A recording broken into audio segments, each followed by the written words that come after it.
আকৌ হোজাই ডাঙৰীয়াবাৰী মন্দিৰত চোৰৰ চাফাই অভিযান। উল্লেখযোগ্য যে যোৱা 15 দিনমানৰ আগত একে মন্দিৰতে চোৰে দান পাত্ৰ ভাঙি চুৰ কৰি লৈ যায় মন্দিৰৰ সা সামগ্ৰী। এইবাৰো একেটা মন্দিৰতে চোৰে আকৌ চোৰৰ চাফাই অভিযান।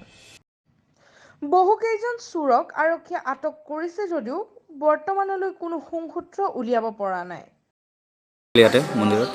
কালি ৰাতি আকৌ মানে এবাৰ চুৰি হৈছে। কালি ৰাতি তলা ভাঙি পেলাই মন্দিৰৰ হনুমান মন্দিৰৰ পৰা মাইকৰ মেচিন আৰু টেবুল ফেন ষ্টেণ্ড ফেন আছিলে এইটো আৰু কাঁচি ঘণ্টা বাচন বৰ্তন এইবিলাক মন্দিৰৰ পৰা চুৰি কৰিলে।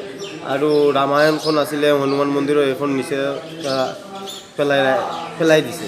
তাৰপিছত এইটো দেখি পেলাই বহুত বেয়া লাগিছে। তাৰপিছত এই মন্দিৰৰ পৰা শিৱ মন্দিৰত আহিছোঁ। শিৱ মন্দিৰত আহি পেলাই শিৱ মন্দিৰৰ মাজতে এটা সৰু মাটিৰ গণেশৰ মূৰ্তি আছিলে, এইটো নিচত ভাঙি পেলাইছে মানে ভাঙা। তাৰপিছত মই ভাবিছোঁ মনে মনে যেন এইটো চুৰে মনে এনেকুৱা ভাবিছে যেন এইটো মানে পিতলৰ মূৰ্তি হয়। এইটো মানে দেখিলে তাৰপিছত এইটো মানে টুংকি দি পেলাই দেখে এইটো মাটিৰ। তাৰপিছত এনেকুৱাই লাগিছে আৰু মোৰ মনত এই চব মন্দিৰৰ পৰা এনেকুৱা কালি আকৌ মানে এবাৰ চুৰি হৈছে। দেখি পেলাই বেয়া লাগিছে। এইটো মানে বহুত বেয়া। আগতে কিমান দিন আগত হৈছিলে চুৰিটো?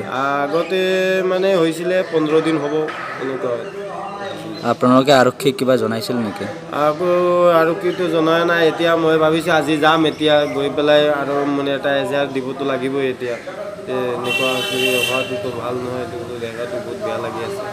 মন্দিৰত মানে এবাৰ গৈ পেলাই দুবাৰ হৈ গৈছে। এতিয়াতো এইটো মানে বহুত ঘৃণনীয় বস্তু। আগৰে যিখন তালা ভাঙিছিল আপোনালোকে আকৌ তালা লগাইছিলে? আকৌ তলা লগাইছিলোঁ। তাৰপিছত তলাটো এতিয়া তলা আবাৰ ভাঙিলে। দান পাত্ৰবিলাকো ভাঙিছে। দান পাত্ৰবিলাকতো আছিলে এইটো মানে বেছি টকা নাছিলে।